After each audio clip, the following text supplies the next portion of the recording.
इस्लाम का एक ऐसा कमांडर जिसने अपने दीन के लिए इतनी जंगें लड़ी कि दुश्मन उनके नाम से ही कांप जाया करते थे। इस्लाम का एक ऐसा बहादुर कमांडर जिसे सिर्फ मुसलमान ही नहीं बल्कि गैर मुस्लिम भी एक महान योद्धा मानते हैं। एक ऐसा बहादुर कमांडर जिसने यहूदियों की बड़ी बड़ी सल्तनतों को घुटने टेकने पर मजबूर कर दिया। दुश्मन उस बहादुर के नाम से ही कांप जाते और जंग छोड़कर भाग जाया करते थे।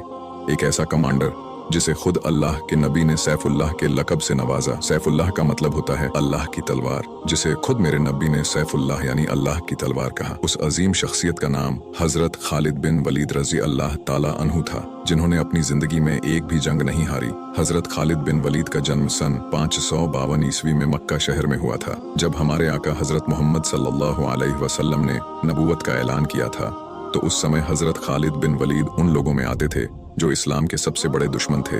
इस्लाम लाने से पहले आपने मुसलमानों के खिलाफ भी बहुत सी जंगें लड़ी थीं। जंगे उहद जो काफिरों और मुसलमानों के बीच लड़ी गई थीं, और इस जंग में नबी के चाचा हजरत अमीर हमजा शहीद हुए थे।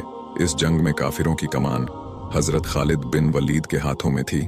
हजरत खालिद बिन वलीद इस्लाम कबूल करने से पहले इस्लाम के बहुत बड़े दुश्मन थे, और जब वो मुसलमानों के खिलाफ जंग लड़ते तो हमेशा परेशान रहा करते थे और सोचा करते थे कि जब भी काफिर मुसलमानों से जंग लड़ते हैं तो हमेशा अपने बेहतर जंगी हथियारों के साथ लड़ते हैं और हमेशा मुक्की खाते हैं।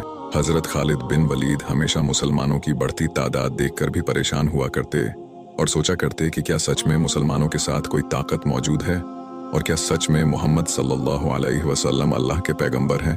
आप इस सोच में डूबे ही रहते कि आपको आपके भाई का खत मिला, जिसमें लिखा था कि ए खालिद, हजरत मोहम्मद सल्लल्लाहु अलैहि वसल्लम ने मुझसे तुम्हारे बारे में पूछा है कि खालिद कहाँ है। मैं चाहता हूँ कि तुम इस अंधेरी दुनिया से निकल जाओ और इस्लाम की रोशनी में आ जाओ। खालिद बिन वलीद पर इस खत का ऐसा असर हुआ कि आप फौरन अल्लाह के नबी के पास मक्का पहुंचे और इस्लाम कबूल कर लिया।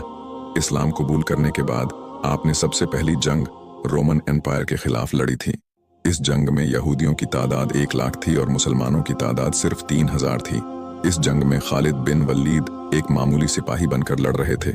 इस जंग में हजरत जैद, हजरत जाफर और हजरत अब्दुल्ला एक के बाद एक तीनों सहाबी शहीद हो गए। तो खालिद बिन वलीद ने उसी समय आगे बढ़कर इस जंग की कमान संभाली और दुश्मनों के दांत खट्टे कर दिए। और इसी जंग के बाद हमारे नबी ने खालिद बिन वलीद को सैफुल्लाह के लक़ब से नवाजा।